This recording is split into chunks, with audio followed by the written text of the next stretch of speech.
Hello all. Using this video, we will explore two features of Google Form for our question paper. First is how to make multiple copy of question paper, and second is how to share response sheet to particular teacher so they can see live responses and take immediate attendance during the exam. So first of all, let's move to our Google Form. Suppose you have created one paper and now you want to make multiple copy of your question paper according to standard and how many sections in that standard. So we are going to make multiple copy of question paper. For that, go to this three dots, click on make a copy. Now here you have to give particular class section and subject name, and it will change your form name, and it will be easy to share particular class section link to particular class and section. Here you can see that one copy of that question paper is generated. One change that you have to do is you have to change the section. Now this form and link is generated for 8B. Now again I am showing you how to make a copy for another next class.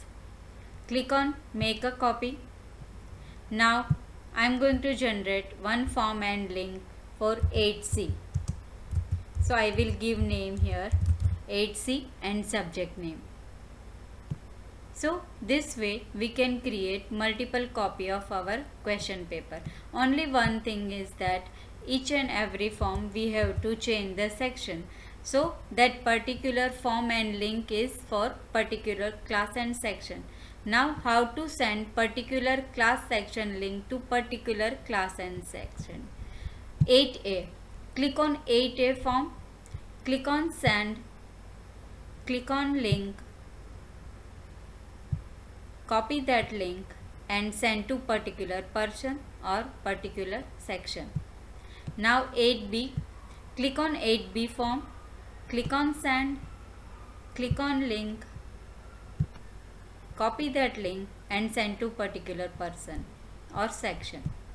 This way we can create multiple copy of question paper and we can send it to particular person and class section. Now if we don't share response sheet to particular teacher, they will be not able to see live responses and they can't take attendance immediately. So it is compulsory to share response sheet to particular teacher. If you are sending 8A link, so you have to share that response sheet to that particular teacher. So for that, click on responses, click on create spreadsheet. In that spreadsheet, you will have one option share. Here you have to mention that teacher's email ID and then you have to click on send. As you click on send, that teacher will get notification through mail that they have been shared one spreadsheet for exam. This way you can share the spreadsheet for exam.